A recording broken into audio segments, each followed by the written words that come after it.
आध्या ने पकड़ा अपनी माँ माया का रास्ता। सामने कुछ और पीठ पीछे कुछ और।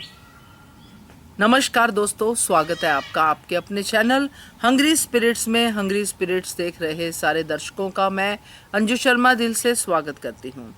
तो अनुपमा धारावाहिक में आज जो सबसे इम्पोर्टेंट बात रही उसको मैं इस चर्चा में लेके आऊँगी, क्योंकि आध्या ने अनुपमा से सॉरी फील की। अनुपमा खुश हो गई कि मेरी बेटी ने बड़े ही दिनों बाद, सालों बाद मेरे से प्यार से बात की। मगर वो ये नहीं जानती, ना ही ये अनुज जानते हैं कि आध्या कर क्या रही है। चलिए बात करते हैं। पहले वही निवेदन, जिन्होंने अभी तक चैनल को सब्सक्राइब नहीं किया है कर लीजिए। साथ में दोस्तों बेल आइकन दबाइएगा ताकि आपको हमारे वीडियोस के नोटिफिकेशन मिलते रहें।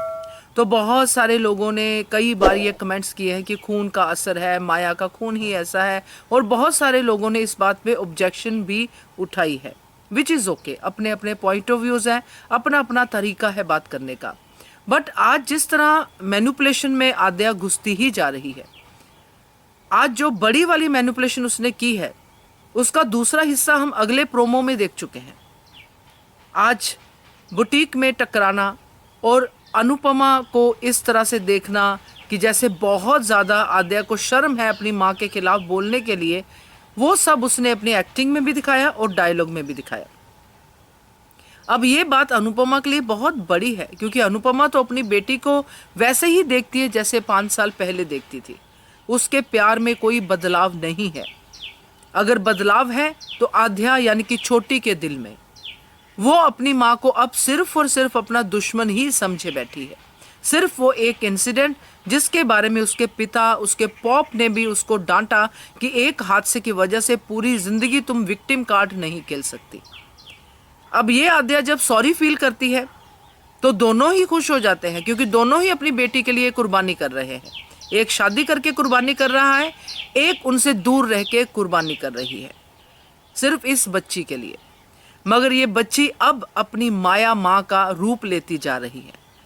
माया भी ऐसे ही करती थी। अनुज के सामने अनुपमा से बहुत अच्छे से बात करना, अनुपमा को बहुत ऐसे ट्रीट करना, कई बार कई चीज़ें ऐसी करनी कि जो मुंह पे कुछ और होता था, पीठ के पीछे कुछ और होता था, कि मैं तो अनुज को पाके ही रहूंगी। ऐसे वाली अनुपमा को कई बार वो फील करवा चुकी थी।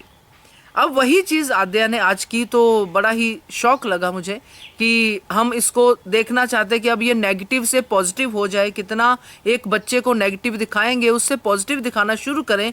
मगर आज जब ये देखते हैं, और अगला प्रोमो अगर ना देखा होता तो हम शायद यही समझते कि आध्या सुधर रही है।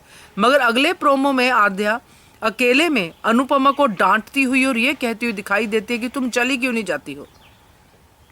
तो जब वो रूप देखते हैं और ये सॉरी देखते हैं तो लगता है कि भाई ये तो अपने पिता के सामने बुरी तरह से मैनिपुलेशन का गेम खेल रही है। कि पिता सामने है, क्योंकि पॉप ने मुझे डांटा था कि माँ के साथ बदतमीजी बर्दाश्त नहीं होगी, इसलिए पॉप के सामने माँ से बदतमीजी नहीं करनी है, सॉरी फील करना है जिसका कोई मतलब नहीं है।